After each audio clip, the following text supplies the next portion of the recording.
Sud Radio Parlons Vrai chez Bourdin, 10h30, 12h30, Jean-Jacques Bourdin. Bonjour à toutes et à tous. Merci d'être avec nous en ce début de semaine, ce lundi. 0826 300 300, évidemment, pour intervenir sur tous les sujets d'actualité. L'actualité, évidemment, l'ouverture des débats à l'Assemblée nationale sur la réforme des retraites, 16h. Cet après-midi, le groupe LIOT, Liberté, Indépendants, Outre-mer et Territoires. Une vingtaine de députés, 20 députés précisément, déposent à 14h une motion référendaire pour suspendre le parcours législatif de la loi. Le président du groupe LIOT, Bertrand Pancher, sera en direct avec nous dans un instant. Demain, il y aura de fortes perturbations, notamment dans les transports, vous allez tout savoir. Nous allons évoquer un autre sujet ce matin, et c'est une avancée importante pour les moins de 18 ans. Accéder au porno sur Internet sera beaucoup plus difficile. Vous allez tout savoir ce matin, tout savoir dans quelques minutes. 11h, 12h, débat. L'Union européenne doit-elle intégrer l'Ukraine le plus rapidement possible? La France, l'Allemagne et les Pays-Bas sont contre. L'Union européenne est divisée. Faut-il pour l'Ukraine un traitement de faveur alors que d'autres pays demandent leur adhésion? Quels seraient les effets économiques d'une intégration dans l'Union européenne? L'Ukraine serait-elle un cheval de Troie américain? 11h midi, nos invités et vous au 0826 300 300. Le 10 juin 1944, 643 personnes sont massacrées par les nazis à Oradour-sur-Glane, en Haute-Vienne. Le village incendié, détruit, est en ruine, mais peu à peu, ces ruines disparaissent avec le temps. Tout se dégrade, effaçant les traces de l'histoire. Le maire d'Oradour-sur-Glane sera avec nous tout à l'heure à 12h05. Merci de partager cette matinée. Parlons vrai chez Bourdin. Vous savez que tous les matins maintenant, nous nous posons la question: dans quel monde vit-on? Eh bien, ce matin, avec vous, Félix Mathieu, nous allons partir à Sétif, en Algérie, où une statue au sein nu a été attaquée à de multiples reprises. Oui, attaquée sur le socle de la fontaine où elle trônait. Un jeune marginal alcoolisé s'est acharné à coups de pierre sur sa poitrine. Il risque une grosse peine de prison, nous rapporte Vincent Montgaillard du Parisien aujourd'hui en France, qui a repéré cette histoire. La fontaine outragée a été recouverte d'une bâche pudique en attendant restauration, mais ça n'est pas la première fois, loin s'en faut, qu'elle subit ce genre d'outrage. L'œuvre d'un sculpteur français a été installée là à la fin du 19e siècle, à l'époque de la colonisation. Alors déjà, dans les années 60, sa nudité controversée avait alimenté la chronique locale. Certains voulaient l'enlever de là, mais une majorité de la population attachée à cet emblème de la ville de Sétif s'y était alors opposée. Sauf que depuis la fin des années 90, les attaques contre le monument se sont multipliées, au burin, à la dynamite, à la masse, et cette fois donc à coups de pierre. 5 fois attaqué au total depuis un quart de siècle, tantôt par des intégristes religieux, tantôt comme ici par des déséquilibrés pris d'une pulsion destructrice envers l'œuvre, qui cristallise donc les passions et qui alimente la controverse locale. Dans quel monde vit-on? Tous les matins, une histoire du monde sur l'antenne de Sud Radio. Il est 10h33. Merci d'être avec nous. L'histoire de France s'écrit en ce moment avec la réforme des retraites. Le groupe LIOT. Le groupe LIOT, c'est un groupe dont on parle peu. 20 députés. Alors, Liberté, Indépendants, Outre-mer et Territoires. Eh bien, le groupe LIOT est présidé par le député Bertrand Pancher, député de la Meuse, qui est avec nous en direct. Bertrand Pancher, bonjour. Oui, bonjour. Merci d'être avec nous. Bertrand Pancher, vous allez déposer 14h une motion référendaire, c'est cela? Oui, c'est ça. Hein? C'est une motion qui a pour objectif de déclencher un référendum, Oui. À partir du moment où, évidemment, cette motion est acceptée par l'Assemblée nationale et par le Sénat. C'est d'ailleurs une nouveauté constitutionnelle suite à une dernière réforme de la Constitution, Oui. exactement l'article 11 de la Constitution. Bien, article 11 de la Constitution. Mais pour bien comprendre, Bertrand Pancher, il y a déjà une motion référendaire qui a été déposée par le Rassemblement national. Donc comment allez-vous faire? Bah écoutez, il y avait eu 2 motions qui avaient été déposées précédemment. Oui. Notre article du règlement intérieur, exactement l'article 122, précise qu'une seule motion peut être discutée. Et en dernière réunion, dernière conférence des présidents, il a été décidé de tirer au sort. Et par conséquent, on ne voit pas pourquoi notre motion ne serait pas elle-même tirée au sort, puisque c'est une nouvelle motion et les textes ne prévoient qu'une seule motion puisse être discutée. Voilà. Donc il y aura probablement tirage au sort entre celle du Rassemblement national et la vôtre. Je l'espère, oui. Vous l'espérez. Est-ce que d'autres députés extérieurs au groupe Pliot sont prêts à voter pour cette motion référendaire? Écoutez, moi je pense que notre groupe ayant une vocation centrale à l'Assemblée nationale a pu démontrer précédemment à travers de nombreux votes qu'on réussissait à faire converger à la fois des voix venant de l'extrême droite jusque de l'extrême gauche et la NUPES. Et à partir de ce moment-là, on peut estimer qu'une grande partie, en tout cas de ces parlementaires, pourrait converger pour faire en sorte qu'il y ait un référendum. Nous souhaitons vraiment qu'il y ait un référendum parce que nous nous opposons à l'augmentation de l'âge légal de départ à la retraite. Il n'y a pas eu de débat au Parlement. Il n'y a pas eu d'analyse d'impact. Le Conseil d'orientation sur les retraites a pratiquement pris le contre-pied des positions de la majorité relative et peu de concertation avec les organisations syndicales et professionnelles. Et dans ce cadre-là, nous considérons que c'est le moment de redonner la parole à nos concitoyens qui sont massivement opposés à ce projet de loi sur la réforme des retraites. Vous vous êtes opposé à ce projet de loi, vous voterez contre, hein, Bertrand Pancher, vous l'avez déjà dit. Oui. Je rappelle que si la motion référendaire est adoptée, votre motion référendaire, l'examen du texte à l'Assemblée nationale est alors immédiatement suspendu. La motion devra ensuite être votée par le Sénat pour demander au président de la République l'organisation d'un référendum. C'est le président de la République qui décide. Il peut refuser ce référendum, même en cas de oui dans les 2 chambres du Parlement, hein, vous le savez. Oui, mais je veux vous dire qu'il y aurait, dans ce cas-là, il y aurait une telle pression que ça paraîtrait vraiment inimaginable. Oui. Inimaginable, c'est pas possible. Le Parlement a déjà peu de pouvoir. Si les 2 assemblées délibèrent dans le même sens, l'opinion publique est massivement hostile à cette réforme. Non pas qu'il ne faille pas équilibrer les régimes de retraite, mais nos concitoyens sont hostiles à l'augmentation de la durée de l'âge légal de départ à la retraite. Bien, Bertrand Pancher, Richard est avec nous. Il est à Toulouse. Bonjour, Richard. Oui, bonjour à vous. Bonjour. Bertrand Pancher, député Lyotte, président du groupe Lyotte à l'Assemblée nationale, est avec nous. Que vouliez-vous dire, Richard? En fait, moi, je me posais une question qui, comme beaucoup de Français, je pense, si la NUPES ne veut pas s'associer au référendum du Front National, je pense que les élus du Front National doivent retirer leur proposition pour la jouer, on va dire, stratégique. Et adopter celle de la NUPES. Voilà. Donc là, on verra qui est qui. Si les gens de la NUPES sont vraiment capables ou pas d'agréger tous les députés pour voter leur propre motion. Richard, apparemment, et c'est un peu votre volonté, Bertrand Pancher, vous voulez, si j'ai bien compris, rassembler toutes les énergies. Oui, alors je pense que nous, on est en capacité vraiment de rassembler toutes les énergies.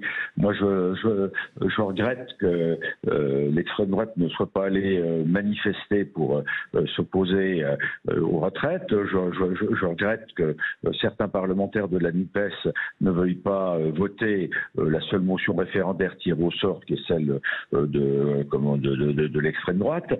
Et c'est la raison pour laquelle j'ai souhaité vraiment faire en sorte que notre motion puisse être déposée, et j'espère que si elle est tirée au sort, eh bien ça puisse rassembler une majorité de parlementaires de façon à faire en sorte qu'on puisse en appeler à nos concitoyens. Alors Bertrand Pancher, est-ce que vous demandez au Rassemblement national de retirer sa motion référendaire pour donner une chance à la vôtre d'être votée majoritairement? Ah bah ça aurait pu être le cas. Ils l'ont pas fait. Oui, ça aurait pu être le cas. Ils l'ont pas fait. Ils l'ont pas fait. Si c'était le cas, ça serait le bienvenu. Tout ça serait vraiment bienvenu. Bon, mais c'est pas le cas pour le moment. Bon, est-ce qu'ils peuvent encore retirer leur motion référendaire là?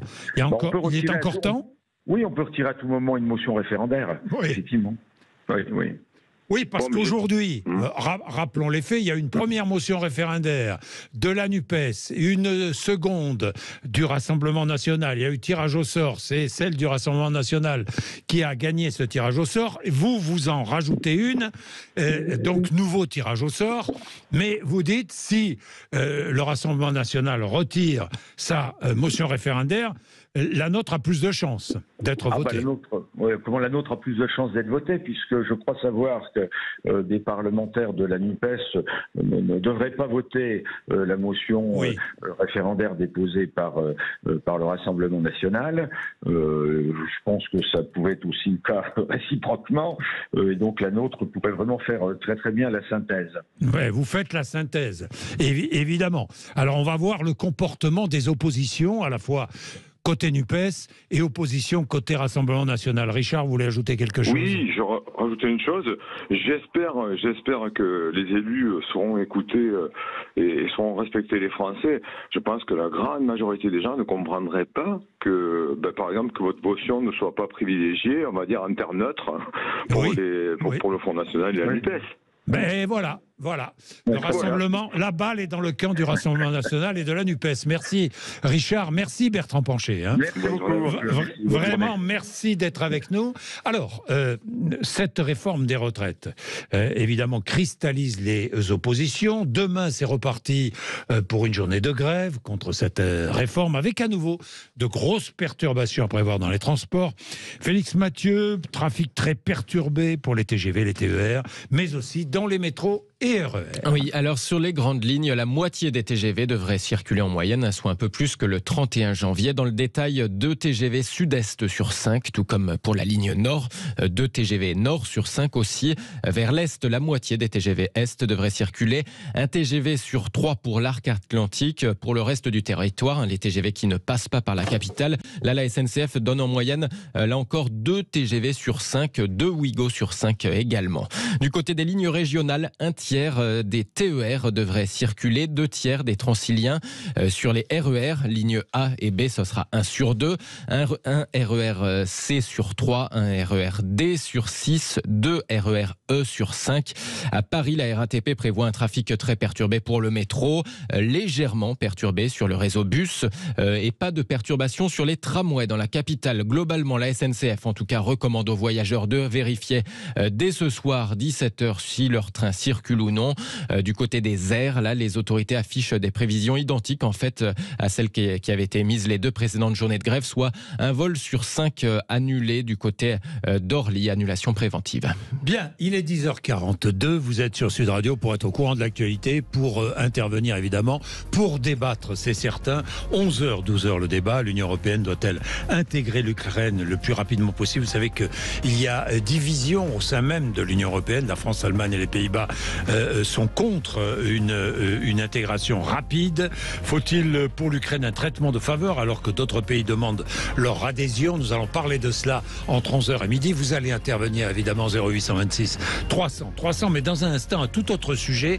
La décision est prise par le gouvernement pour les moins de 18 ans, pour les mineurs. Accéder au porno sur Internet sera beaucoup plus difficile. Nous allons comprendre tout cela avec Thomas Romer, qui est président de l'association Observatoire de la parentalité et de l'éducation numérique. Il sera en direct avec nous dans un instant. Et je lui parlerai aussi de ses parents qui partagent des photos de leurs enfants sur les réseaux sociaux. Qu'en pensez-vous? 0826 300. Certains parents sont des influenceurs. Ils sont rémunérés. Est-ce que vous le faites? Est-ce que vous le feriez? Est-ce que vous y êtes opposé? Eh bien, allez-y. 0826 300. Il est 10h43.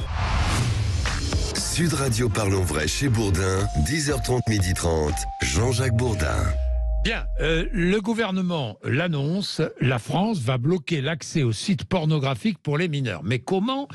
Dans tous les cas, ça y est, ça avance. Enfin, le gouvernement va dévoiler un dispositif bloquant l'accès des mineurs aux sites porno. Avec nous, Thomas Romer, qui est président de l'association Open, Observatoire de la parentalité et de l'éducation numérique. Bonjour. Bonjour Jean-Jacques. Est-ce que vous avez des informations supplémentaires? Ça y est, la décision est prise apparemment. Mais comment interdire l'accès aux mineurs des sites porno? Bah écoutez, j'étais aussi, comme vous, un peu surpris des annonces qui ont été faites ce matin, même si je sais évidemment, travaillant sur ce sujet depuis de nombreuses années, que les choses sont dans les tiroirs. Mais comme ça fait un peu 7 ans qu'on essuie les plâtres, j'avoue que j'attends de voir. Vous voyez, je vais être un peu pragmatique comme vous et je vais attendre de voir ce qui peut advenir. Après, bien sûr, aujourd'hui, moi, ce que je regrette, c'est qu'il y a déjà des dispositifs qui pourraient fonctionner, comme la carte bleue, etc., et que on attend encore beaucoup de. La carte bleue, c'est la solution. C'est pour vous la solution? Ça fait partie des solutions. Il y en a plein. Aujourd'hui, quand on interroge un monsieur comme monsieur Dorcel, il vous dit que il a identifié plus de 200 solutions qui existent au niveau mondial de vérification d'âge, qui sont déjà utilisées ici et là sur des sites. Donc après, nous, ce qu'on nous reproche souvent, c'est la collecte des données. Mais la collecte des données, moi, je trouve qu'entre opérer une hiérarchisation des choses entre protection de l'enfance et collecte des données, personnellement, j'ai choisi mon camp. Oui, bien sûr, collecte des données. Les détails du dispositif seront présentés dans la semaine, indique le ministère, pour une mise en place dès le mois de septembre. Alors, tous les sites Internet pour adultes devront s'y conformer, sous peine de voir la diffusion interdite sur le territoire national, indique le ministre délégué Jean-Noël Barrot. La France sera le premier pays du monde à proposer une solution comme celle-là. Alors, ça peut être quoi ? Vous voyez pas? Écoutez, moi j'ai vu fonctionner des choses il y a déjà plusieurs années dans les laboratoires d'Orange, par exemple, avec un système, la double vérification sans collecte de données. Donc je sais que toutes ces choses sont étudiées. Mais c'est vrai que donc on pourrait s'appuyer sur les opérateurs téléphoniques. Oui. Je pense que ça pourra pas se faire sans eux. De toute façon, il faudra trouver des dispositifs qui soient facilement opérants et applicables dans les smartphones de tout le monde. Oui, parce que l'opérateur téléphonique, c'est à qui appartient l'abonnement. Si c'est un adulte ou si ce n'est pas un adulte. Et normalement, quand on est parent et qu'on achète un smartphone pour son enfant, on est censé déclarer si c'est un mineur et pour qui va être la ligne. Donc oui, je pense qu'il faut que tout l'écosystème travaille ensemble. Je pense que c'est vraiment dans les intentions du gouvernement. Maintenant, aujourd'hui, ça reste compliqué de savoir concrètement, puisque le ministre n'a pas été très précis dans ses annonces. Quand même, ce qu'ils disent, des opérateurs télécoms qui disposent de l'âge de leurs clients pourraient être dans la boucle. Cette solution technique sur laquelle nous travaillons pourrait être utilisée pour faire respecter les limites d'âge qui existent dans notre droit, mais qui ne sont pas suffisamment respectées en ligne. Voilà ce que disent les informations que nous avons. Je ne peux qu'être d'accord, puisque nous-mêmes, on se bat pour ça depuis longtemps, puisqu'il y a même eu une décision de justice suite à nos saisines de l'Arcom en septembre dernier qui a décidé une médiation, c'est-à-dire qu'on a mis en place une médiation entre une autorité de régulation et les sites pornographiques. La médiation est toujours en cours. Normalement, on devrait avoir les résultats d'ici quelques jours, mais c'est vrai que moi, j'attends de voir concrètement de quoi il retourne. Oui, parce que l'âge minimum du premier contact avec les contenus pornographiques baisse. Ça baisse en même temps que baisse l'âge du premier équipement smartphone. Nous, l'étude qu'on avait faite avec l'Ipsos en 2022 montrait que le premier smartphone arrivait en moyenne en fin de CM1. En France, donc c'est-à-dire un peu plus de 9 ans. Donc évidemment, tout est lié, puisqu'on sait que... C'est-à-dire qu'en fin de CM1, c'est-à-dire à 9-10 ans, les enfants peuvent avoir accès à du porno. Clairement. Nous, dans des études qu'on avait menées par ailleurs, l'enfant le plus jeune avait 5 ans. Donc, 5 ans. Oui, tout à fait. Aujourd'hui, ça se passe sur les sites de streaming, ça se passe en quelques clics, avec les publicités malencontreuses qui peuvent survenir, et puis aussi parce que ces sites sont extrêmement bien référencés, ils prennent quand même une place essentielle de la bande passante mondiale. Alors, sans rapport, vous publiez aussi une étude très intéressante aujourd'hui sur les photos ou vidéos d'enfants publiés sur les réseaux sociaux. Plus de la moitié des parents, 53%, publient des photos ou des vidéos de leurs enfants sur les réseaux sociaux. J'ai vu ça, ça m'a effaré. Et je vous le dis tout de suite, ça m'a effaré. Je sais que c'est un sujet que vous suivez depuis très longtemps. Et je suis tellement opposé à la publication des photos d'enfants sur les réseaux sociaux, mais tellement. C'est pour moi une irresponsabilité totale des parents. Bah, c'est en tout cas un manque de connaissances et de prise de conscience de comment fonctionne Internet aujourd'hui, de toute évidence. Parce qu'on sait que ces photos et ces vidéos, elles ne disparaîtront jamais. Qu'une fois qu'elles sont en ligne, on peut pas les faire effacer. On a en tout cas du mal à faire valoir le droit à l'effacement, qui est pourtant en vigueur, hein, là aussi. Oui, bien sûr. Une fois que c'est en ligne, c'est en ligne. Et puis c'est assez questionnant parce que, en effet, quelque part, les enfants n'ont pas forcément souhaité ces photos et ces vidéos. Oui. On sait aussi que les adolescents, quand ils utilisent les réseaux sociaux, qui est devenu un espace de socialisation pour eux, sont très férus d'échanger tout un tas de photos et de vidéos.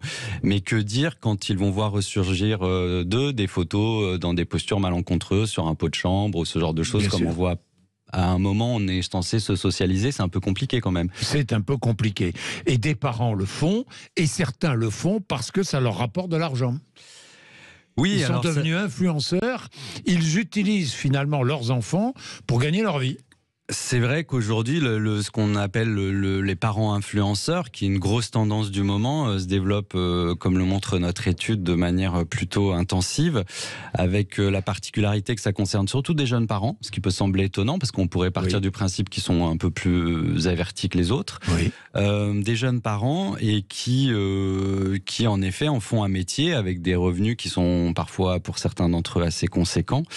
Et certains jusqu'à 5 000 € par mois. Voilà, 5 000. On est même à 4% qui sont à plus de 50 000 € par mois.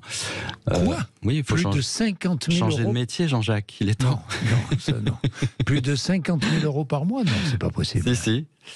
Alors ça reste une infime. Oui, mais que font-ils avec leurs enfants pour gagner 50 000 € par mois ? Eh ben, alors justement, quand on regarde la ventilation des rémunérations, il y a énormément de revenus qui viennent de la monétisation des vidéos qui sont faites et donc de l'argent qui vient des plateformes pour une grande majorité. Mais il y a aussi des partenariats avec des marques. Il y a aussi, vous savez, il y avait une chaîne YouTube célèbre que je ne citerai pas avec 2 enfants très connus qui cartonnent dans les cours de récré. On avait estimé déjà il y a 7 ans que les revenus mensuels de la famille étaient de l'ordre de 150 000 € mensuels. Il y a déjà 7 ans. Donc ça prend une importance assez considérable. Oui, une importance considérable et sur le dos des enfants, disons-le. Enfin, Thomas Romer, moi, je veux pas non plus être porté de jugement hâtif, mais il faut absolument se poser des questions. Nous, en tout cas, ça nous questionne, en effet, aujourd'hui, et c'est pour ça qu'on réfléchit aussi avec un député en ce moment à faire en sorte que le droit à l'image des enfants soit pas forcément aliéné à l'autorité parentale, parce qu'on part du principe qu'à partir du moment où des parents pourraient adopter des postures un peu malencontreuses avec ce droit à l'image, il faudrait que ce droit à l'image puisse être... Que l'enfant ait un droit à l'image. Et en tout cas, quand il est mineur, que quelqu'un d'autre puisse prendre la main si jamais c'était dysfonctionnant. Parce que c'est vrai qu'aujourd'hui, notamment, nous, ce qui nous inquiète, c'est l'explosion des vidéos type prank. Donc les vidéos, c'est des vidéos un peu potaches. Le but, c'est d'humilier l'enfant à l'image et le faire pleurer, et ça génère du clic. Donc il y a eu une vidéo comme ça. C'est-à-dire qu'on humilie l'enfant à l'image, ça fait du clic. Oui. Et ça, c'est vendeur, évidemment. Il y a des gens qui gagnent beaucoup d'argent en envoyant des cuillères de purée au visage de leur bébé, oui. Il y a eu un challenge comme ça, il y a de ça quelques années, qui s'appelait le Cheese Challenge, qui consistait à coller une tranche de fromage sur la joue de son bébé.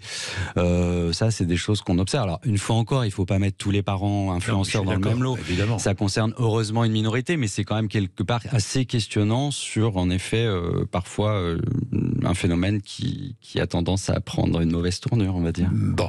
Voilà un débat que je vais ouvrir, organisé entre 11h et 12h. On fera venir les influenceurs aussi, parce que je voudrais savoir exactement ce qu'ils pensent de tout ça. Bon, si vous êtes dans ces cas-là, si vous mettez des photos, ou si vous êtes influenceur, allez-y, 0826 300 300, vous n'hésitez pas, vous appelez sur l'antenne de Sud Radio. Merci Thomas Romer. Merci Jean-Jacques. D'être venu nous voir. Nous allons suivre avec impatience les décisions prises par le gouvernement, les annonces dans la semaine. Écoutez, on en saura plus. Mais oui. Merci beaucoup. Merci. Il est 10h56. Vous êtes sur Sud Radio. Je vous rappelle notre débat. 11h midi. L'Union européenne doit-elle intégrer l'Ukraine le plus rapidement possible? La France, l'Allemagne et les Pays-Bas sont contre. L'Union européenne est divisée. Faut-il pour l'Ukraine un traitement de faveur alors que d'autres pays demandent leur adhésion? Quels seraient les effets économiques d'une intégration? Dans l'Union européenne, l'Ukraine serait-elle un cheval de Troie américain? Débat entre 11h et midi. À tout de suite. Sud Radio Parlons Vrai chez Bourdin, 10h30, 12h30, Jean-Jacques Bourdin. Il est 11h03, merci d'être avec nous. Débat autour de l'Ukraine et précisément l'intégration de l'Ukraine dans l'Union européenne. Je posais la question tout à l'heure. L'Ukraine l'Union européenne doit-elle intégrer l'Ukraine le plus rapidement possible? L'Union européenne est divisée sur ce sujet. Faut-il pour l'Ukraine un traitement de faveur alors que d'autres pays demandent leur adhésion bien avant l'Ukraine, les Balkans, des pays des Balkans? Quels seraient les effets économiques d'une intégration? Dans l'Union européenne, l'Ukraine serait-elle un cheval de Troie américain? Ces questions et d'autres questions vont être posées entre 11h et midi. Vous pouvez vous mêler à la discussion, au débat, 0826 300 300. Pour parler de tout cela, nous avons 3 invités. Jean-Louis Bourlange, président de la Commission des Affaires étrangères de l'Assemblement national, député MoDem des Hauts-de-Seine. Bonjour Jean-Louis Bourlange. Merci d'être avec nous. Malgré votre petit accident à la cheville, vous avez la gentillesse de venir ici et ça nous fait plaisir. Patrick Martin-Genier, qui est professeur à Sciences Po, spécialiste de l'Europe, auteur de L'Europe a-t-elle un avenir aux éditions Studirama, 3e édition en février prochain, je crois. Absolument. Voilà. Bon. Et puis Jean-Philippe Dubrul, qui est directeur d'études au pôle politique et actualité du département opinion et stratégie d'entreprise de l'IFOP. Bonjour, merci d'être avec nous. Alors, quelle est la situation? Il y a eu la semaine dernière cette rencontre entre l'Union européenne et l'Ukraine et des déclarations qui ont suivi. Soutenir l'Ukraine aussi longtemps qu'il le faudra et aussi longtemps que cela sera nécessaire. Qui a dit cela? Josep Borrell, qui est le patron de la diplomatie européenne. Donc soutenir l'Ukraine aussi longtemps qu'il le faudra et aussi longtemps que cela sera nécessaire, ça ne veut pas dire intégrer immédiatement l'Ukraine, hein, Jean-Louis Bourlange. Ah non, ce sont deux choses différentes. Eh oui. Il y a d'abord l'aide que nous apportons à l'Ukraine pour qu'elle recouvre sa souveraineté sur le territoire qui lui est internationalement reconnu. Ça, c'est une chose. Et d'autre part, parce qu'elle l'a demandé, sa volonté, répondre à sa volonté d'intégration, qui est un processus qui est sur un autre rythme, qui mobilise d'autres logiques et qui doit effectivement être pris en compte, parce qu'on voit bien que ce combat que mène l'Ukraine, c'est un combat qui engage en profondeur les valeurs de toute l'Europe. Donc il y a là quelque chose qui est devenu beaucoup plus pressant, beaucoup plus urgent, mais la réalisation prendra du temps et surtout, il ne faut pas s'en inquiéter. Il ne faut pas s'en inquiéter. Il faut marcher vers l'intégration en faisant ce qui est nécessaire pour que cette intégration soit réussie.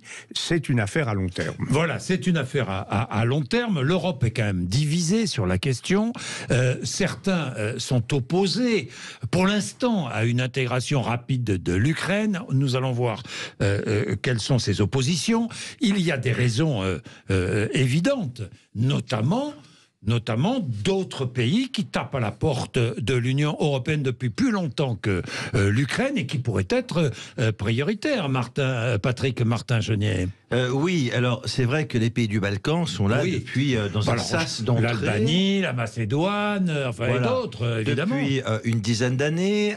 Et on sait d'ailleurs que Olaf Scholz, le chancelier allemand lui-même, est partisan d'une intégration rapide des Balkans, pour des raisons politiques évidentes, car c'est très important que ces pays du Balkan puissent adhérer, alors qu'on sait qu'à l'origine, Emmanuel Macron, le président de la République, n'était pas très en faveur, parce que quelque part, il disait, c'est vrai, les institutions européennes sont assez bloquées, nous n'arrivons pas à avancer. Le fait d'intégrer plus rapidement, si nous n'avons pas réformé sur le plan institutionnel cette Europe, ce sera extrêmement difficile. Mais vous savez, c'est un peu la même chose pour la Pologne, il y a une quinzaine d'années. Lorsque la Pologne, ces pays d'Europe de l'Est se sont libérés de l'ancienne Union soviétique, il y avait une urgence à intégrer ces pays. On n'a pas beaucoup réfléchi sur les conséquences politiques et institutionnelles. Là, c'est la même chose. Aujourd'hui, certains, effectivement, sont assez réticents et ne veulent surtout pas qu'il y ait une sorte de régime privilégié pour l'Ukraine.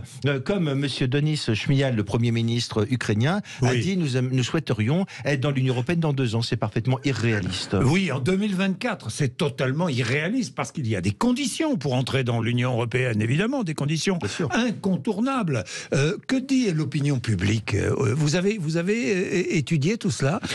Dites-nous, Jean-Philippe Dubreuil. Alors tout à fait, on a questionné pas plus tard qu'en décembre dernier, dans un sondage IFOP pour la Fondation Jean Jaurès, demandé aux Français, êtes-vous favorable ou défavorable à une candidature, j'insiste sur le terme, j'y reviendrai après, une candidature de l'Ukraine pour rentrer dans l'Union européenne. Et à cette question-là, 58% des Français, donc c'est une majorité assez nette, 58% des Français nous disent être favorables à cela, 42% contre. On parlait du chancelier allemand il y a quelques secondes, l'opinion en Allemagne est à peu près synchrone avec l'opinion française, le regard sur l'Ukraine et son adhésion. Donc une majorité pour une candidature, j'insiste sur le terme, parce que c'est un peu le premier palier.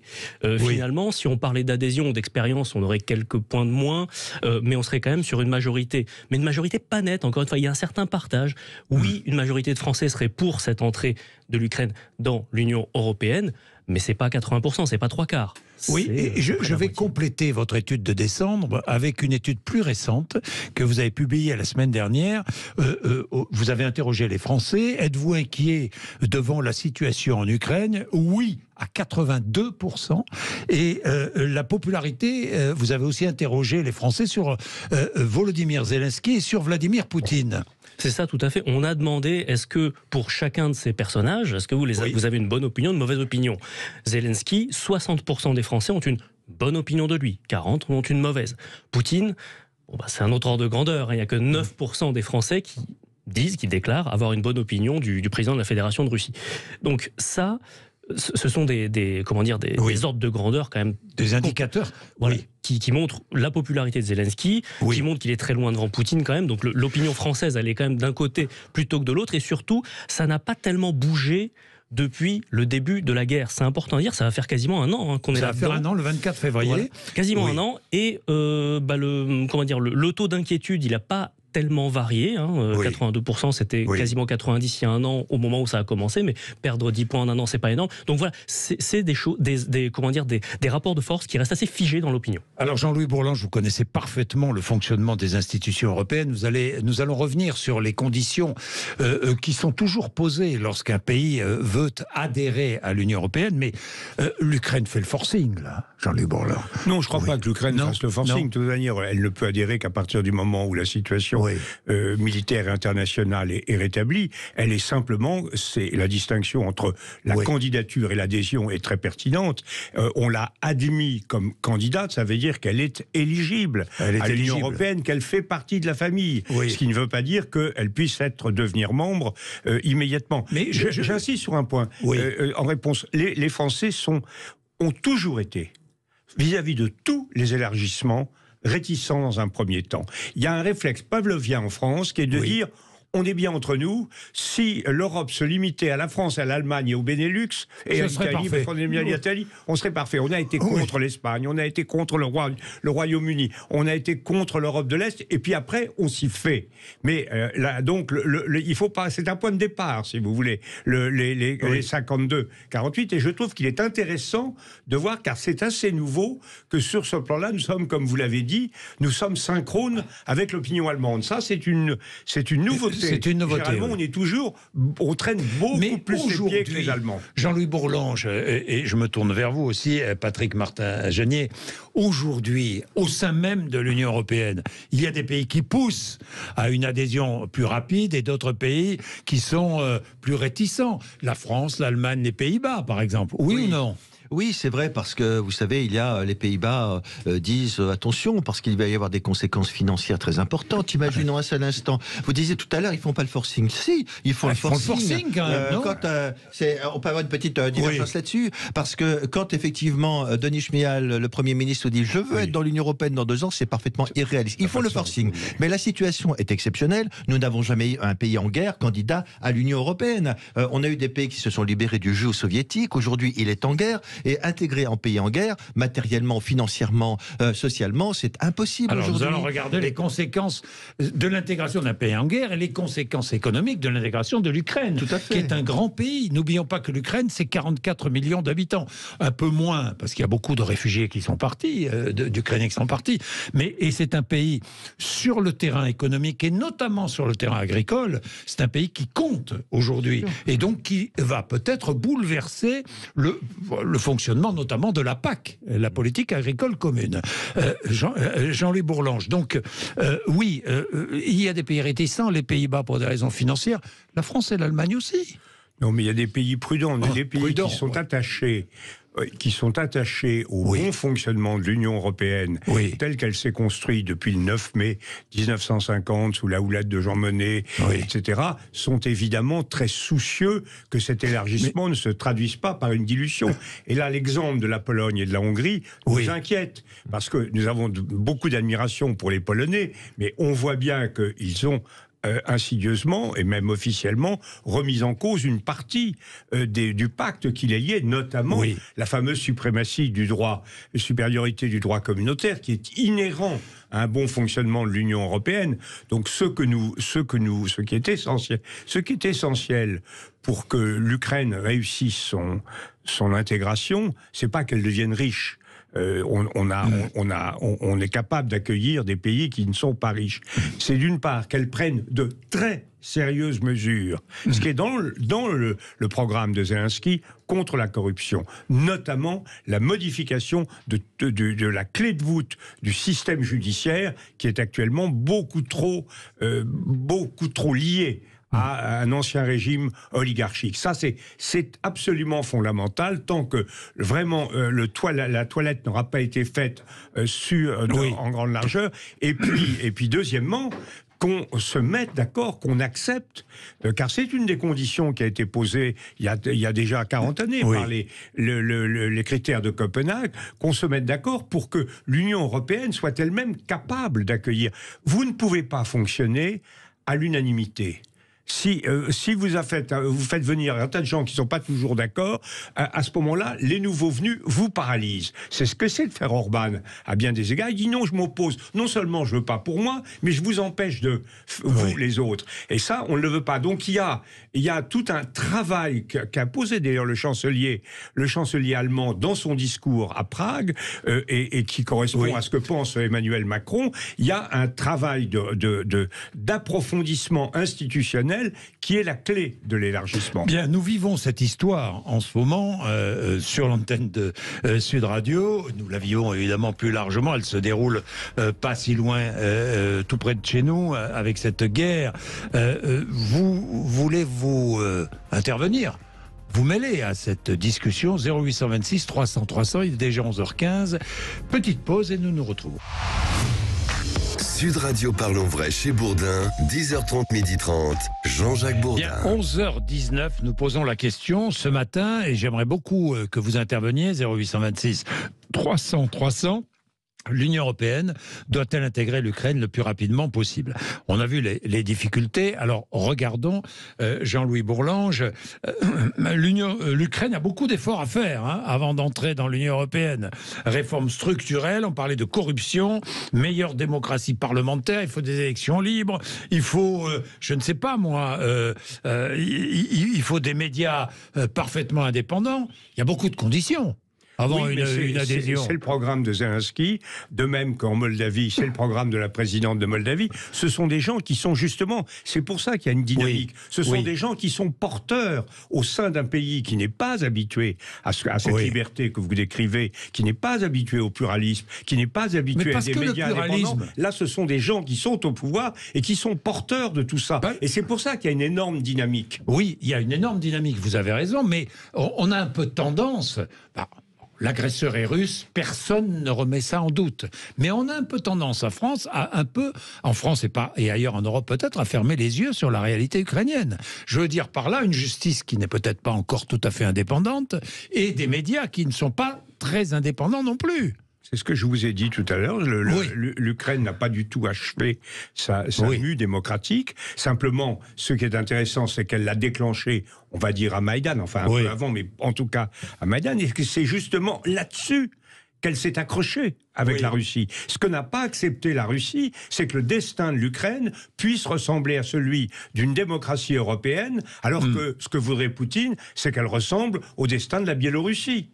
Et c'est là où il y a vraiment deux camps. Il y a le camp de la démocratie et nous sommes dans la même dynamique. Alors ensuite, vous posez le problème du rythme le plus tôt possible. On verra, mais ce qui est essentiel, c'est de marcher dans la même direction. Et effectivement, il ne faut pas faire, là vous avez tout à fait raison, une adhésion au rabais en sacrifiant des enjeux fondamentaux en termes de lutte contre la corruption, en termes de liberté, en termes d'acceptation des règles du jeu européen. Au nom de la guerre, en quelque sorte. Au nom du sang, je dirais. Au nom du sang, je pose la question parce que c'est une question que beaucoup se posent. Est-ce qu'au nom du sang, on doit faciliter l'adhésion de l'Ukraine à l'Union européenne ? Au nom du sang, on doit, au nom du sang, comme pour reprendre votre expression, on doit aider l'Ukraine à se libérer.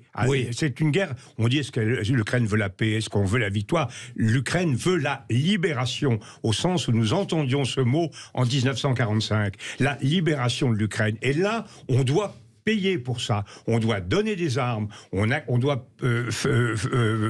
organiser des sanctions, et elles sont parfois coûteuses. On doit faire des efforts importants, constant, durable, et c'est ça. Ensuite, l'adhésion, c'est autre chose. C'est la... Mais il faut bien voir aussi une chose, c'est que l'Ukraine, en adhérant à l'Union européenne, va donner une dimension géopolitique nouvelle au projet européen. Le projet européen, ça a été un projet d'échange, de progrès économique, de modernisation, de coopération. Mais la politique, c'est autre chose.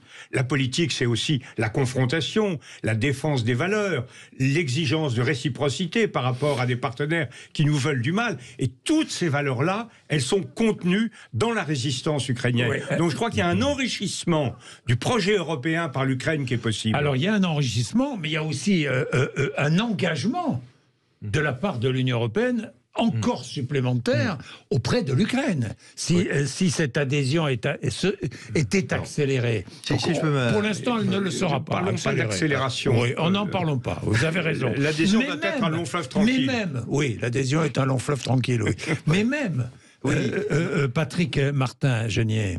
Non mais écoutez, au nom du sang, pour reprendre votre expression, au nom du sang, il faut revenir à la réalité de ce qui se passe. Nous avons déjà fait énormément. Rappelez-vous, depuis un an, même pas un an, Volodymyr Zelensky a posé sa candidature à l'Union européenne quelques jours après le début de la guerre. Madame Ursula von der Leyen s'est rendue là-bas à Kiev en disant nous acceptons. 4 fois elle y est allée. Voilà. Au mois de juin, elle dit, elle propose au Conseil européen un statut de candidat officiel. Je veux dire qu'on a considérablement augmenté au nom du sang cette adhésion, on va dire, à la famille européenne, à défaut de le faire formellement. L'Europe est beaucoup intervenue. Elle est intervenue également avec cet instrument qui s'appelle l'assistance macrofinancière considérable, plus de 50 milliards d'euros en un an de guerre, avec un instrument financier de l'Union européenne dès cette année de l'ordre de 18 milliards d'euros. 3 milliards d'euros ont été déclenchés aujourd'hui, là, au mois de janvier, pardon. Et donc l'Europe a considérablement augmenté le rythme de l'adhésion du travail. Voilà, le travail est très important. Néanmoins, effectivement, je suis d'accord avec Jean-Luc Bourlange pour dire il faut qu'il soit dans la famille européenne, mais pour autant, l'adhésion à l'Union européenne, c'est une course d'obstacles. Il faut savoir aujourd'hui que l'Union européenne tient à bout de bras cette économie. Il faut payer les salaires des enseignants, des médecins, des infirmières. Le budget de l'État est dans une situation catastrophique. Le PIB sera il y aura moins 40% de PIB cette année. Donc la situation de l'économie est catastrophique. D'ailleurs, l'Union européenne s'est engagée à reconstruire les écoles. Il y a déjà un engagement très fort au-delà des militaires. Au-delà de l'engagement militaire. Au nom du sang, il y a déjà un engagement très important. Il n'en demeure pas moins qu'on ne pourra pas passer outre l'ensemble des étapes qui sont importantes pour l'adhésion de ce pays. Mais je vais poser des questions qui fâchent après. En attendant, Jean-Philippe Dubrul est donc avec nous et veut aussi apporter sa pierre à notre discussion, si je puis dire. On parle de l'adhésion, mais encore faut-il pour qu'elle se fasse que les hostilités cessent. On l'a évoqué tout à l'heure. Et pour revenir, il faut que les hostilités cessent ou pas? Je ne vois pas comment on pourrait organiser une adhésion l'Union européenne. On a fait ça avec Chypre. On a fait rentrer Chypre. Alors oui, c'est vrai. En guerre. Et on a vu qu'on a vraiment eu de très grosses difficultés. On a fait n'importe quoi. C'est pour ça d'ailleurs qu'il faut aider aussi. Parce que aider l'Ukraine à récupérer sa souveraineté, c'est faciliter l'adhésion. Oui. Voilà. Or, pour cette adhésion, il faut déjà que les hostilités cessent. Or, jusqu'où on y est? On a posé cette question aux Français. Vous, comment vous ressentez d'après vous? Jusqu'à quand ce conflit va-t-il durer? On a 21% qui nous disent ça va se terminer avant 2024. C'est les optimistes. On a 33% qui nous disent ce sera plutôt 2024 et après. Et surtout 46%, la moitié des gens qui nous disent je sais pas. Je ne sais pas quand ça vient, en tout cas pas avant 2024. Je sais pas. Ce sont les plus sages. Ce sont les plus sages. Parce que, pardonnez-moi, mais je me souviens de toutes celles et ceux sur les plateaux, invités le 25, le 26 février, et qui, l'année dernière, qui venaient nous raconter que la guerre durerait 3 jours, ou 8 jours, ou une semaine, ou un mois, et que ça allait être vite réglé, que les Russes allaient écrabouiller l'Ukraine, ou inversement d'ailleurs, mais j'ai tout entendu. Donc prudence, oui, ils sont sages, hein, Jean Le Bourlange. Je ne vois pas comment on peut raisonnablement, avec les informations dont on dispose, prévoir donner une date précise pour la fin des hostilités. En réalité, pour qu'il y ait un accord, il faut, c'est clair, vous ne pouvez pas, sur une situation équilibrée comme elle est militairement actuellement, vous ne pouvez pas trouver des interlocuteurs. L'Ukraine ne peut pas dire... On ne peut pas, vous avez raison. Est-ce qu'aujourd'hui, compte tenu de la situation militaire équilibrée sur le terrain, est-ce qu'aujourd'hui il est possible d'ouvrir des négociations? Eh bien, si je dis non, vous êtes d'accord avec moi ou pas? Non, moi je dis effectivement que c'est... c'est impossible. Quels seraient les termes? Est-ce que vous croyez par exemple, imaginons qu'en 1915, en guerre avec l'Allemagne, on dit, écoutez, on va ouvrir les trucs, l'Allemagne occupe la Picardie, le Nord-Pas-de-Calais, l'Alsace-Lorraine, etc. On va vous laisser ça, on va garder le reste de la France. C'est évidemment inacceptable, équivalent pour Zelensky. Il ne peut pas accepter qu'une partie de son territoire, il a été envahi, il est l'objet d'une agression. Et à l'inverse, vous n'imaginez pas que Poutine puisse dire, il y a eu 200 000 morts, j'ai fait tout ça, une opération militaire spéciale, on arrête, on rentre tous chez nous. Donc, l'évolution, elle ne peut venir que de deux choses, soit, et là nous avons... déséquilibre militaire. Soit un changement de pouvoir en Russie, ça, personne n'y contrôle rien, etc. Je suis bien incapable de dire si c'est possible ou pas. Personne n'est possible. Et sinon, le rapport de force, et le rapport de force, il peut évoluer dans les deux sens. Soit les Ukrainiens peuvent être, avec un effort considérable des Russes, peuvent être battus et obligés d'accepter des conditions épouvantables. C'est ce qui nous est arrivé en 1871 face aux Prussiens. On a perdu l'Alsace-Lorraine parce qu'on avait perdu la guerre. Soit à l'inverse, une victoire de libération de l'Ukraine qui libère notamment les territoires, le Donbass et la Crimée. Et à ce moment-là, Poutine qui dit on est obligé. Donc il y aura forcément, de ce point de vue-là, non pas une victoire totale. Il y aura discussion quand il y aura le rapport de force sera changé. D'où le fait que nous devons continuer à aider l'Ukraine à mais ça, c'est très intéressant de le dire et de le répéter, parce qu'il y a tant, je vois tant sur les réseaux sociaux, vous le voyez aussi, des intervenants qui nous disent ouvrons des négociations, discutons, la paix. Mais la paix, ça ne se construit pas comme ça, là. Là, il y a un plan de paix qui a été négocié un plan de paix de l'Ukraine en 10 points, qui exige le cessez-le-feu, le retour aux frontières d'avant le 24 février, et avant, éventuellement, d'engager des discussions. Et en plus, il a signé un décret, le président ukrainien, en disant qu'il ne voulait absolument pas ouvrir des discussions de paix avec Vladimir Poutine. Aujourd'hui, ceci dit, nous sommes là pour voir un peu quelles sont les différentes tendances. Il y a quand même différents sons de cloche. On sait très bien que les Américains, par le passé, ont commencé à dire, par exemple, vous évoquiez la Crimée, ce serait extrêmement difficile de récupérer la Crimée. Le général Miley, chef d'état-major américain, dit ça va être difficile de récupérer la Crimée. Et ensuite, certains disent, effectivement, il ne faut pas que ce pays en guerre rentre dans l'Union européenne. Il n'en demeure pas moins que si c'est un conflit qui dure 10-15 ans, jamais l'Ukraine ne rejoindra l'Union européenne. Et donc, certains sont en train de se dire, si jamais, par exemple, dans certaines chancelleries, on l'a aussi entendu en Allemagne, par exemple, voire en Italie, eh bien, si on revient donc aux négociations aux frontières d'avant le 24 février, peut-être pourrions-nous envisager à terme un référendum sous certaines conditions de surveillance de l'ONU qui pourrait permettre l'intégration de ce pays. Il y a quand même un certain nombre de sons de cloche qui sont un peu différents, qui permettraient quand même de concilier cela avec une adhésion assez rapide à l'Union européenne, même si effectivement on serait dans un scénario pas très agréable de chypriote par exemple, où on voit bien que le conflit perdure, mais il n'en demeure pas moins qu'une partie de Chypre qui est dans l'Union européenne. Bien, il est 11h30, petite pause. Florence, veut intervenir. Florence qui est à Toulouse et qui est avec nous dans un instant. À tout de suite. Sud Radio Parlons Vrai chez Bourdin, 10h30, 12h30, Jean-Jacques Bourdin. L'Ukraine dans l'Union européenne, c'est l'objet de notre débat. Jean-Louis Bourlange, président de la Commission des Affaires étrangères de l'Assemblée nationale, député MoDem des Hauts-de-Seine, est avec nous. Patrick Martin-Genier, professeur à Sciences Po, spécialiste de l'Europe, auteur de L'Europe a-t-elle un avenir, est aussi avec nous. Et Jean-Philippe Dubreuil, directeur d'études au pôle politique et actualité du département opinion et stratégie entreprise de l'IFOP. Et là, Florence aussi. Et Florence est à Toulouse. Bonjour Florence. Oui. Bonjour tout le monde. Bonjour Florence, quel est votre avis? Allez. Allô Florence. Ah, on a une petite coupure. Ça arrive.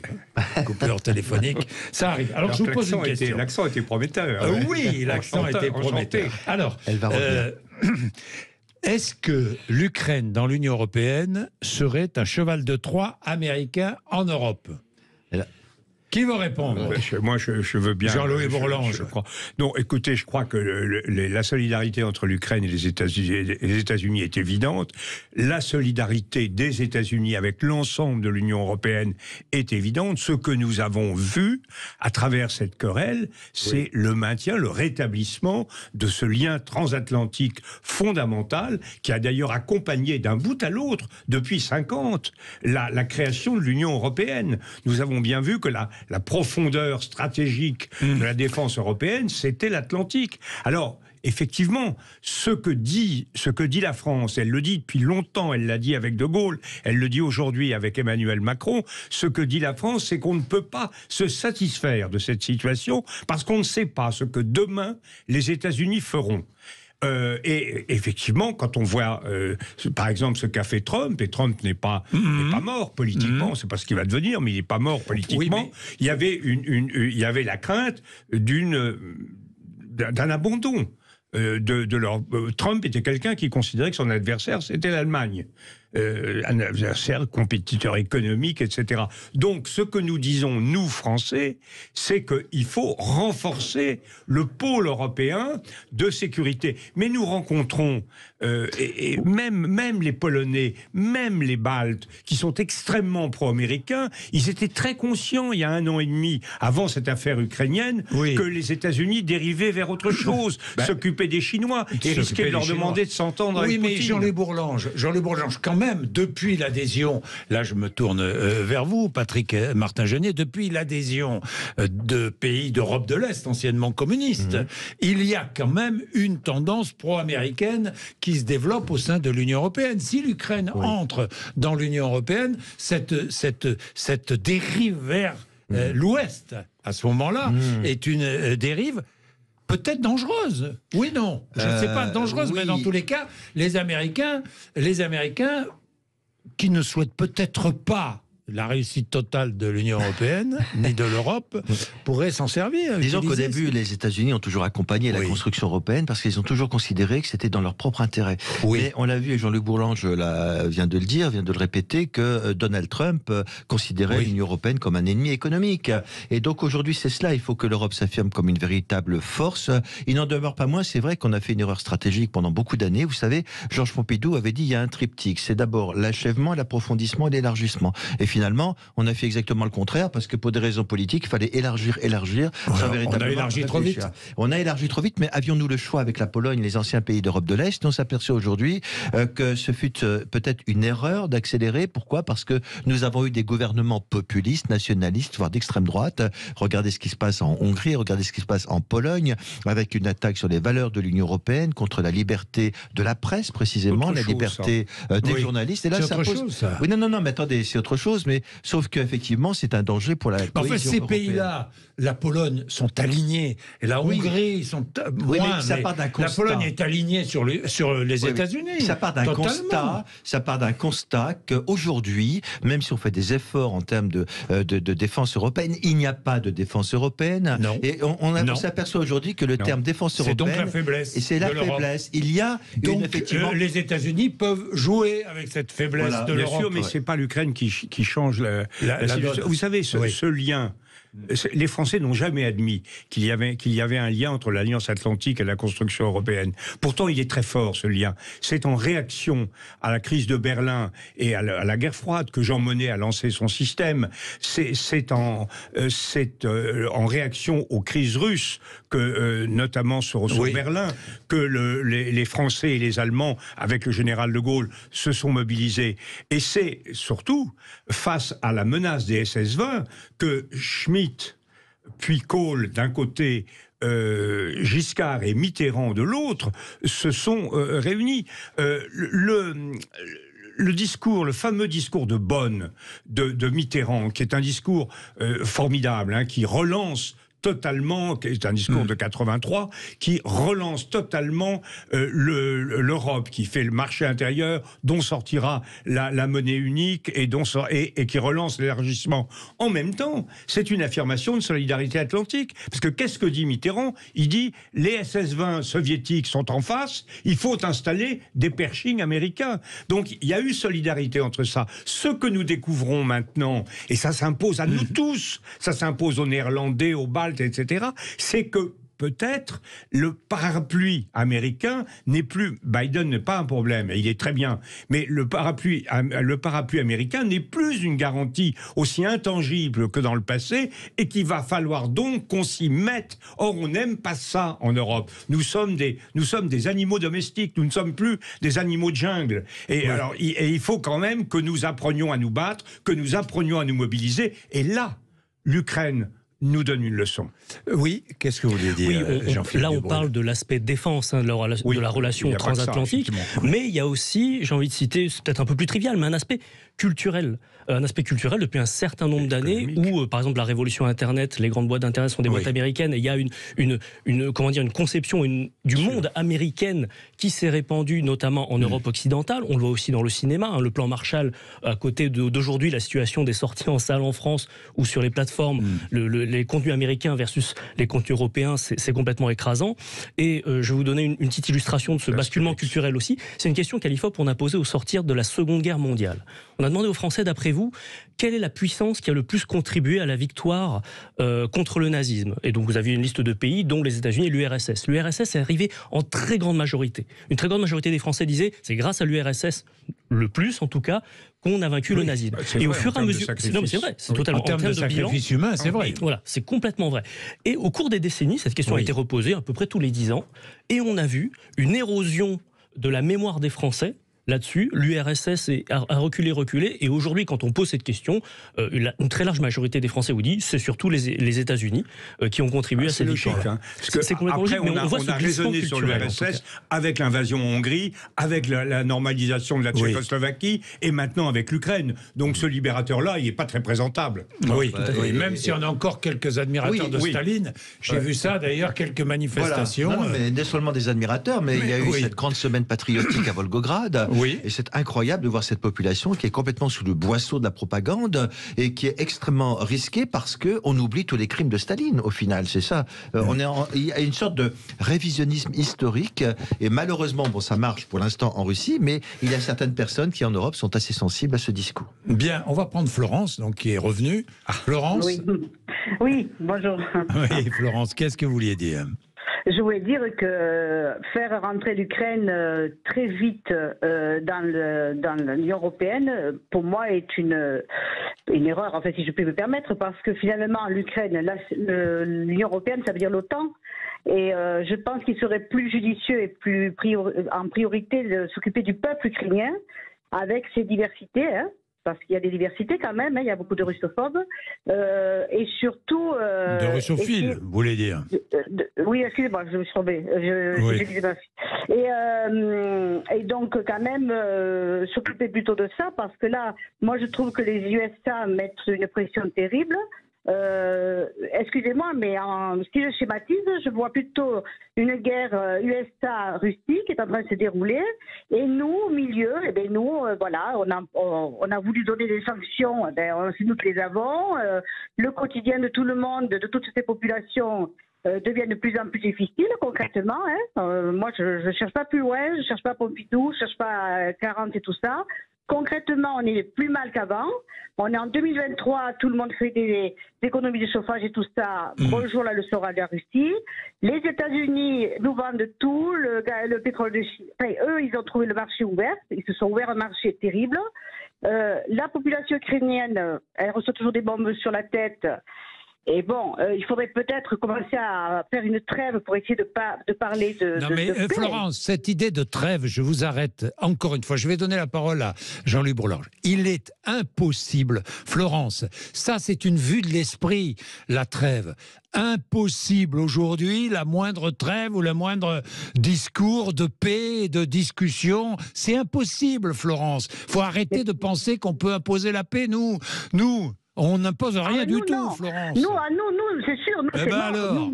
Nous, c'est mort. Mais par contre, je pense que quand Madame von der Leyen va voir... parce que vous croyez que Madame von der Leyen, elle peut imposer la paix.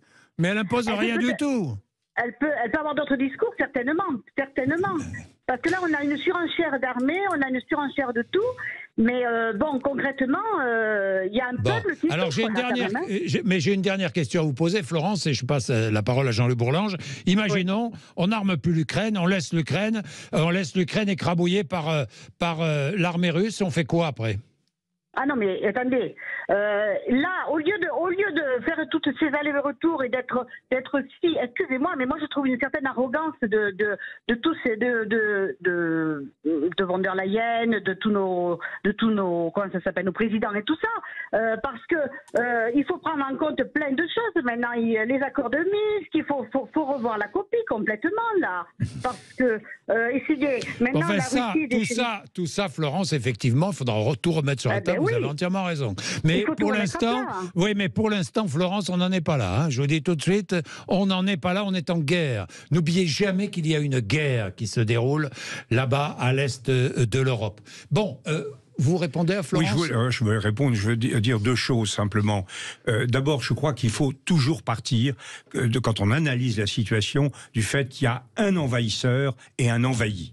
C'est quand même pas du tout la même situation. L'Ukraine n'a pas cherché la guerre. L'Ukraine était dans ses frontières. La Russie a délibérément, sans aucune justification, accepté de semer une désolation effroyable. On a plusieurs centaines de milliers de morts. On a un pays totalement détruit. C'est quand même, on peut pas mettre sur le même plan celui qui envahit, qui crée la désolation, et celui qui l'a subi et qui résiste. Et je crois que Charles Péguy avait raison de dire celui qui ne se rend pas a raison sur celui qui se rend. Et la deuxième chose, et là où je suis d'accord avec vous, mais je n'en tire pas les mêmes conclusions que vous, c'est qu'effectivement la situation est plus dure maintenant pour nous autres. Nous avons découvert la guerre tout près de chez nous. Cette guerre, elle ne sera pas gagnée ni par les Ukrainiens, ni par personne, sans effort coûteux, sans une réappréciation de notre engagement. Le président de la République a donné des chiffres sur la loi de programmation militaire. Il est évident qu'on doit continuer un effort important. C'est vrai que la vie qui nous attend, d'ailleurs ça éclaire aussi le débat sur les retraites d'une certaine façon, la vie qui nous attend sera une vie plus difficile, plus dur, mais je vous rappelle le mot qui me paraît vraiment dominant, qui est celui de Thucydide, le grand historien grec qui prête à Périclès la formule suivante: il n'y a pas de bonheur sans liberté, la liberté, ni de liberté sans vaillance. Pendant des années, nous avons cru qu'on pouvait se dispenser d'être vaillant. Ce que nous vivons aujourd'hui, c'est un devoir de vaillance, et vous avez raison, Florence, ça n'est pas très drôle. Bien, merci Florence. Il est 11h47. Nous allons terminer encore beaucoup de choses à dire. Il nous reste une dizaine de minutes. À tout de suite, terminé après la pub. Sud Radio Parlons Vrai chez Bourdin, 10h30, 12h30, Jean-Jacques Bourdin. Il est midi moins 10. Merci. Tiens, nouveau témoignage. Fabrice qui est à Saint-Gratien dans le Val d'Oise. Bonjour Fabrice. Oui, bonjour. Bonjour. Alors, qu'est-ce que vous vouliez dire Fabrice? Je voulais dire simplement que ce serait cataclysmique pour l'Europe et pour le monde que de faire rentrer l'Ukraine dans l'Union européenne et encore plus dans l'OTAN. Ah non, attendez. Fabrice, vous êtes en train de faire un amalgame qu'il ne faut pas faire. Parce qu'il n'est pas question de faire entrer l'Ukraine dans l'OTAN. Hein. Ça, je vous le dis, Fabrice. La volonté des États-Unis, la seule idée des États-Unis, moi je reste persuadé, j'ai 62 ans, que depuis l'après-guerre, on se trompe d'alliés, on croit que les États-Unis... C'est qui l'allié pour vous? Les États-Unis ne sont pas notre allié. Non, mais qui est l'allié alors? Bon, imaginons. Qui est l'allié? Les Européens sont nos alliés. Et on aurait mieux fait de se tourner, au moment de Gorbatchev, vers la Russie pour comprendre que l'Europe, ça va de Vladivostok à Brest et que la puissance de l'Europe, elle doit passer par la Russie. C'est un pays extrêmement riche. On a une histoire commune depuis des centaines d'années, pour pas dire des millénaires, avec la Russie. Les États-Unis, c'est un pays qui est tout neuf, qui est là juste pour s'étendre sur le monde et affaiblir l'Europe, parce qu'ils veulent redorer le blason de leur dollar depuis qu'il n'y a plus l'équivalent or avec les monnaies, alors qu'aujourd'hui, on pourrait être une puissance extraordinaire, bien évidemment en faisant attention, de manière à ce qu'on puisse contrecarrer la Chine, contrecarrer l'Inde, contrecarrer le Brésil et les États-Unis. Si on se laisse une petite Europe comme ça, avec en plus la guerre en nos seins, et cette guerre-là, bien sûr que c'est atroce, bien sûr qu'on ne peut pas la défendre, mais en réalité, elle intervient à quel moment? Si en 2014, on fait ce qu'il faut avec les accords qui ont été signés à Minsk, eh ben il n'y a pas de guerre.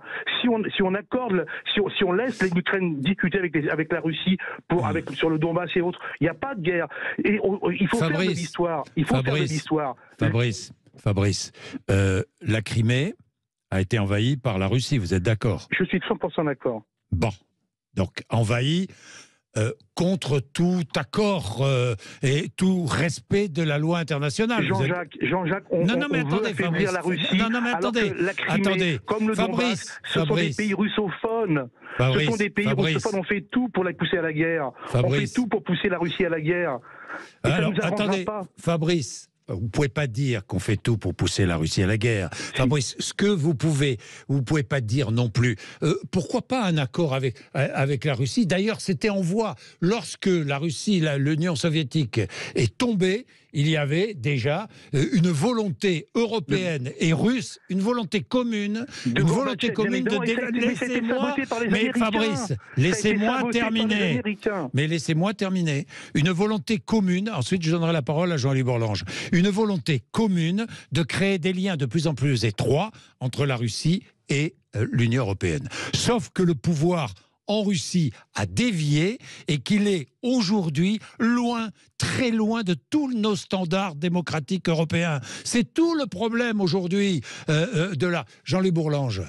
Oui, je crois que je suis vraiment en désaccord assez grand avec ce que dit Fabrice. D'abord un lien, vous parlez des liens anciens entre la Russie et la France, j'en conviens, les liens avec l'Ukraine sont très anciens. Je vous signale que la fille de Yaroslav le Sage, au milieu du XIe siècle, a épousé le 3e roi capétien. C'est une vieille affaire, hein. Henri Ier. Et c'est à cause de l'Ukraine qu'il y a un tas de princes, et notamment aujourd'hui le roi d'Espagne, qui s'appelle Philippe, parce que c'est un nom grec qui nous vient d'Ukraine. Donc les liens sont anciens. Mais sur le temps, là je ne comprends absolument pas ce que vous dites sur ce que nous aurait apporté la Russie. Qu'a été la Russie dans la guerre froide? Elle a apporté la désolation, elle a apporté l'asservissement de la Pologne, de la Hongrie, de la Tchécoslovaquie.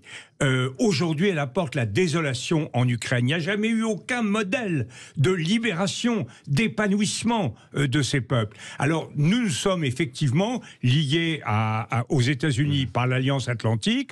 Je reconnais que les Américains commettent parfois de graves erreurs, comme par exemple en Amérique latine, ils ont bonné des politiques. Mais dans l'OTAN, à quel moment l'OTAN a-t-il été une menace? Au contraire, on peut lui reprocher d'avoir été passif face à l'occupation de Budapest, passif face à l'occupation de Prague. L'OTAN a toujours été une alliance défensive. Et aujourd'hui, nous avons tendu la main aux Russes, contrairement à ce que vous dites, du temps de M. Helsinki. Nous avons tendu la main. C'était un moment où... En réalité, la société russe était profondément disloquée et a été dans une situation d'incapacité à inventer une forme de démocratie et de liberté. Patrick Martin. Deux choses. Fabrice évoque un concept intéressant qui était un principe gaulliste, l'Europe de l'Atlantique à l'Oural. Oui, c'était intéressant. Parce qu'à l'époque, c'était tout à fait intéressant. Ce que signifiait le général de Gaulle, c'est qu'il n'a jamais été question d'exclure l'ex-Union soviétique, Russie, du concert des nations. Cette notion de concert des nations est un concept gaulliste-gaullien, effectivement. Mais aujourd'hui, il n'a, même demain, si jamais la paix pouvait se faire, et on espère qu'elle se ferait, bien sûr que la Russie serait réintégrée dans le concert des nations, mais aujourd'hui, ce n'est pas possible. Deuxièmement, moi, j'ai fait des voyages au lendemain de la chute de l'Union soviétique, dans une ère qui a été considérée un peu comme libérale, où on allait dans des communes pour leur expliquer ce qu'était que la démocratie. J'avais senti un vrai souffle libéral, qui aujourd'hui a complètement disparu, parce qu'on est sous le boisseau d'une dictature terrible. Donc effectivement, ce qu'on peut dire aujourd'hui, c'est que de toute façon, d'abord, les États-Unis ont toujours été nos alliés, ils sont là, mais demain, si il y avait rétablissement de la paix et qu'il y a un successeur de Vladimir Poutine, bien évidemment qu'il y aura une réintégration de ce grand pays dans le concert des nations. Bien, merci d'être venu nous voir, merci à Fabrice d'être intervenu. Il est 11h56, merci messieurs. Merci. Merci. C'était passionnant, évidemment. C'était un bonheur de discuter avec vous. Eh ben oui, c'est un bonheur, moi aussi, de vous recevoir. De toute façon, nous aurons d'autres occasions de discuter de l'Ukraine, parce que la guerre est loin d'être terminée. Il est 11h57.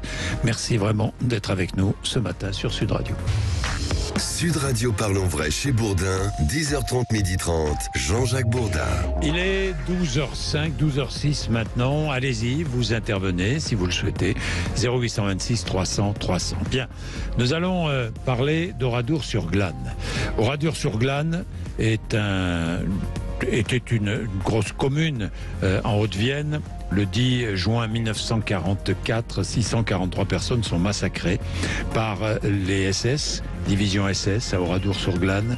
Le village a été incendié, détruit, et en ruine. Oui, mais peu à peu, ces ruines disparaissent avec le temps. Et malheureusement, tout s'efface, tout se dégrade, les traces de l'histoire s'effacent. Le maire d'Oradour-sur-Glane sera avec nous dans un instant. Que faire ?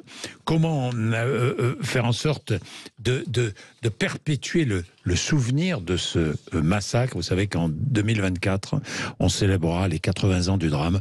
Il devient urgent de décider des actions à mener. Nous allons en parler avec Philippe Lacroix, le maire d'Oradour-sur-Glane, dans un instant. Mais l'information vient de tomber. Vous avez suivi ce ballon chinois qui survolait les États-Unis, qui a été détruit par les États-Unis. Eh bien, on vient de l'apprendre maintenant. C'est la Chine qui le confirme, Félix Mathieu. Le ballon qui survole à son tour, c'est un autre ballon, l'Amérique latine, est bien chinois lui aussi. Oui, la Chine le confirme alors que les États-Unis sont eux effectivement mobilisés pour récupérer les débris d'un engin similaire qu'ils ont abattu durant le week-end dans leur espace aérien. Alors Washington a présenté l'aéronef comme un engin espion. Du côté de Pékin, au contraire, les autorités assurent qu'il s'agissait d'un engin civil qui aurait dévié de sa trajectoire. Elles critiquent donc l'utilisation par les États-Unis d'un missile pour l'abattre. Violation inacceptable de leur souveraineté, répondent les États-Unis, qui ont d'ailleurs annulé un voyage officiel à cause de ça. En tout cas, la diplomatie chinoise confirme qu'un deuxième ballon repéré ces derniers jours au-dessus de l'Amérique latine provient bien de la Chine. Il est de nature civile, là encore. Il est utilisé pour des essais en vol, indique un porte-parole du ministère chinois des Affaires étrangères. Selon lui, sous l'effet du climat et en raison de ses limitations en termes de manœuvrabilité, ce ballon a sérieusement dévié de sa trajectoire prévue. Il s'est égaré, plaide encore la Chine, dans le ciel au-dessus de l'Amérique latine et des Caraïbes. Bien, ces ballons chinois s'égarent, beaucoup. Il est 12h08. Merci d'être avec nous, Philippe Lacroix, maire d'Oradour-sur-Glane, notre invité dans quelques instants. Sud Radio Parlons Vrai chez Bourdin, 10h30, 12h30, Jean-Jacques Bourdin. La restauration du village martyr d'Oradour-sur-Glane. Nous sommes avec le maire d'Oradour-sur-Glane, Philippe Lacroix. Bonjour. Bonjour Jean-Jacques Bourdin. Merci d'être avec nous, Philippe Lacroix. Alors, il faut dire, pour ceux qui ne sont pas allés sur le site, d'abord, Oradour-sur-Glane, c'est en Haute-Vienne, au nord de Limoges. Il faut dire qu'il y a un nouveau village à côté du village détruit, du village martyr. Philippe Lacroix. Oui, absolument. Effectivement, il y a un nouveau village. Lorsque le général de Gaulle, en mars 1945, s'est rendu à Oradour, il lui avait annoncé deux choses. D'une part, la conservation du village dans l'État, symbole des malheurs de la patrie, donc le village martyr, et la construction de nouveaux villages juste à proximité. Ce nouveau village qui compte aujourd'hui 2500 habitants. 2500 habitants, et vous êtes maire donc de ce village de Oradour-sur-Glane. Alors, je rappelle pour ceux qui ne sauraient pas bien l'histoire, je rappelle ce qui s'est passé. Vous allez m'arrêter si je dis une bêtise. Le 10 juin 1944, les SS rassemblent les 190 hommes du village dans des granges, les 453 femmes et enfants dans l'église du village. Puis ils assassinent méthodiquement les 643 villageois et habitants des alentours. Les maisons, l'école, les commerces, les hôtels sont incendiés, détruits. Il y a quelques survivants, certains survivants qui revenaient de Limoges, qui n'étaient pas là donc, et puis d'autres qui ont réussi à s'échapper de l'église ou d'une grange. C'est cela, Philippe Lacroix? Oui, c'est cela. Il y a eu effectivement des survivants qui se sont échappés des lieux de supplice. Il en reste un aujourd'hui, c'est Robert Ebras qui est notre dernier témoin. Et puis il y a des gens qui se sont cachés au moment du rassemblement et qui ont échappé effectivement au massacre. Mais c'est effectivement le massacre de 643 innocents le 10 juin 1944. Voilà, quelques jours après le débarquement. Voilà, quelques jours après le débarquement, le massacre de 643 innocents, des hommes, des femmes, des enfants. C'est épouvantable, évidemment, ce massacre. Robert Ebras a 97 ans aujourd'hui. C'est sa petite fille qui raconte. Mon grand-père s'est échappé de la grange, Lodi, par le fond. Compte tenu de la dégradation de l'ensemble, on ne peut plus comprendre la scène qu'il raconte dans son livre de souvenirs. Ça lui brise le cœur.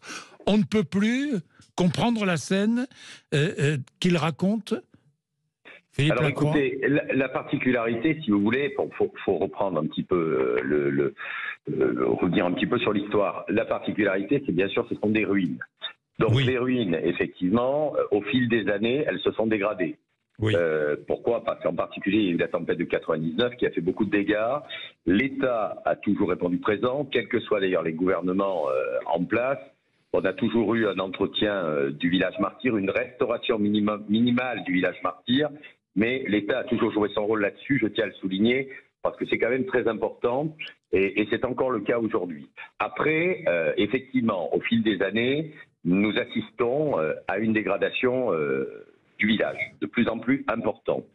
Et la question se pose, c'est effectivement, quel est l'avenir du village martyr d'Oradour?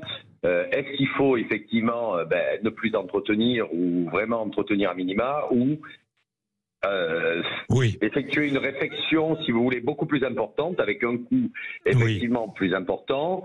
Mais la particularité, et Jean-Jacques Bourdin, vous comprendrez qu'Oradour c'est un site unique, et que nous, la mairie, en accord bien évidemment avec l'association des familles des martyrs, puisque nous avons une particularité ici, c'est de parler d'une seule voix, et nous avons le même objectif, c'est de conserver le village dans sa totalité, même si l'église, qui fait actuellement l'objet d'une restauration, est un lieu symbolique.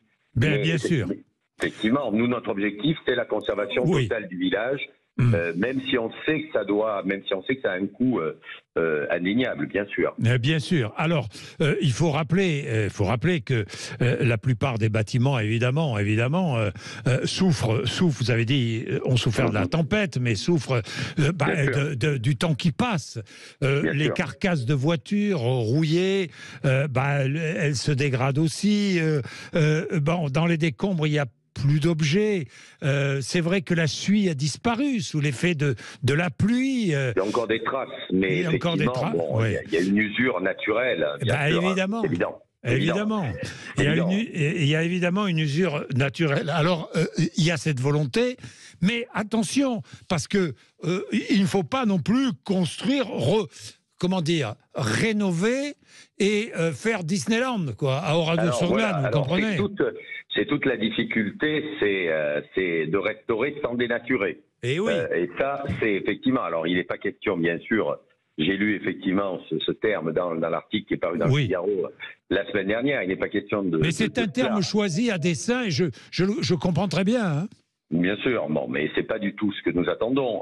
On sait que nous avons la chance d'avoir des entreprises qui sont spécialisées et moi je peux vous le dire, on a assisté à de nombreux travaux de restauration de plusieurs maisons qui avaient été détruites par le drame et je vous garantis que ces entreprises-là, elles savent faire, elles ont vraiment un vrai savoir-faire et ça nous permet effectivement de bien mesurer à la fois ce qui s'est passé et de permettre la conservation de ces bâtiments. Donc voilà, il n'est pas question bien évidemment de faire Disneyland comme c'est indiqué ici, mais il est important dans la mémoire collective, que vous savez très bien ce qu'il en est, lorsque le paysage disparaît, c'est toute la mémoire qui s'efface. Bien sûr. Et je crois que si l'on veut effectivement conserver les traces de ce massacre perpétré par les nazis le 10 juin 1944, il faut effectivement un effort spécifique, qu'un effort spécifique soit entrepris, surtout actuellement, puisque l'année prochaine, comme vous l'avez rappelé, nous allons commémorer le 80e anniversaire du. Je vais y revenir. Voilà, je vais y revenir, Philippe Lacroix, mais parce que quand on rénove trop, on efface l'émotion aussi. On efface le souvenir et on efface l'émotion. Et je ne voudrais pas, et personne ne voudrait, mais vous non plus, Philippe Lacroix, que les classes viennent et finalement repartent en disant oui, bon, d'accord, j'étais au Oradour. Mais voilà, vous comprenez? Vous savez, je vais vous dire une chose. J'accompagne de très nombreuses délégations, le président de l'association des familles, Benoît Sadré également, et puis Robert Ebras, enfin Agathe Ebras maintenant, et Robert Ebras également, lorsqu'il le pouvait, maintenant il est assez âgé, donc c'est plus difficile pour lui. 97 ans il a. Voilà, absolument. Et vous savez, il y a toujours, on le ressent quand on accompagne des délégations, y compris des jeunes, on ressent cette émotion qui est la leur. Parce que, si vous voulez, quand vous êtes à Oradour, quand vous visitez les ruines du village martyr, vous êtes en pèlerinage. C'est un pèlerinage. Il y a beaucoup d'attention, il y a beaucoup de questions de la part des jeunes. Et voilà. Et ça, c'est très important parce que dans 20 ans, 30 ans, nous aurons disparu. Ce sera à eux, effectivement, de porter ce message et ce devoir de mémoire. Et ce message de paix et d'unité pour que jamais ça ne se reproduise.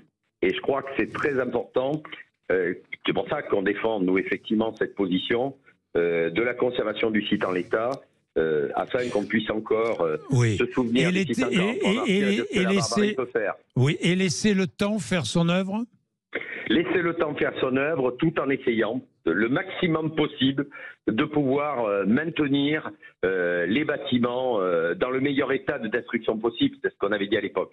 C'est toute la difficulté et nous savons, nous connaissons l'attachement du président de la République à Oradour, il est venu à plusieurs reprises et on sait qu'il est très sensible à ce phénomène et nous espérons effectivement qu'il y aura une réponse complémentaire effectivement à celle qui était apportée jusque-là par des moyens complémentaires et effectivement trouver des fonds.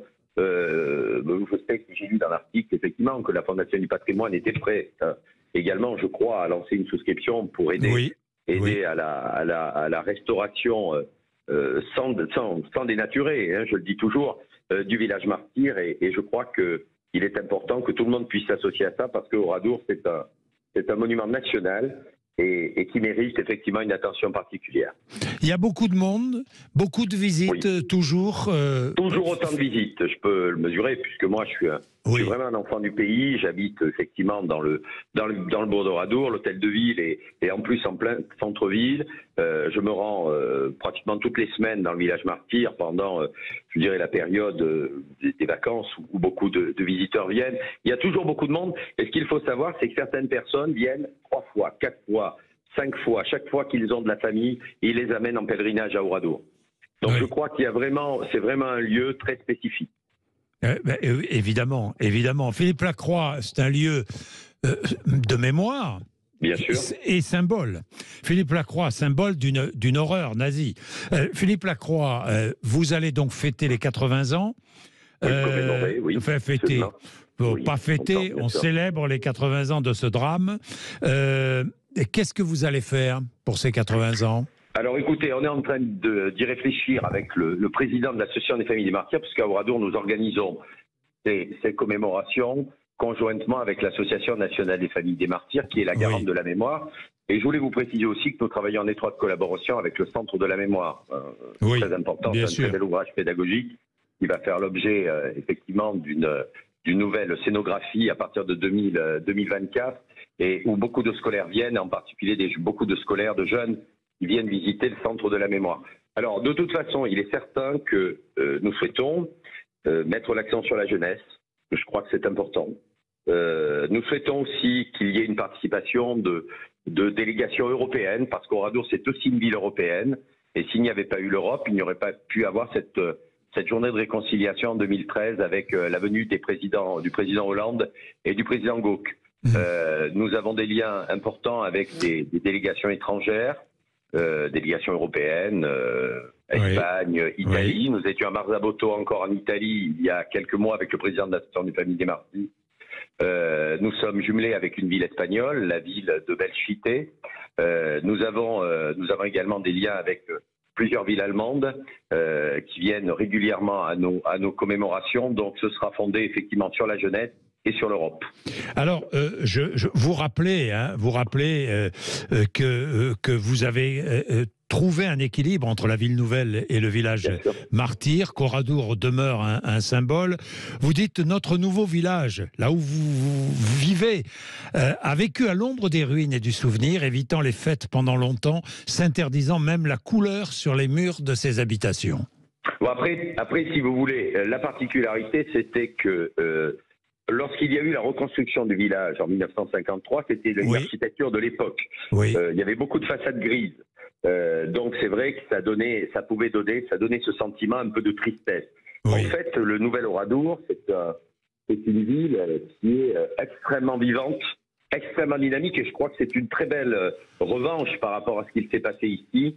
Et c'est une ville qui, les vieilles familles représentent à peu près 20% de la population. Enfin, j'appelle les vieilles familles, c'est celles qui ont été véritablement touchées par le drame. Mais cette nouvelle population qui arrive, elle s'imprègne aussi de cette mémoire. On le voit d'ailleurs aux commémorations.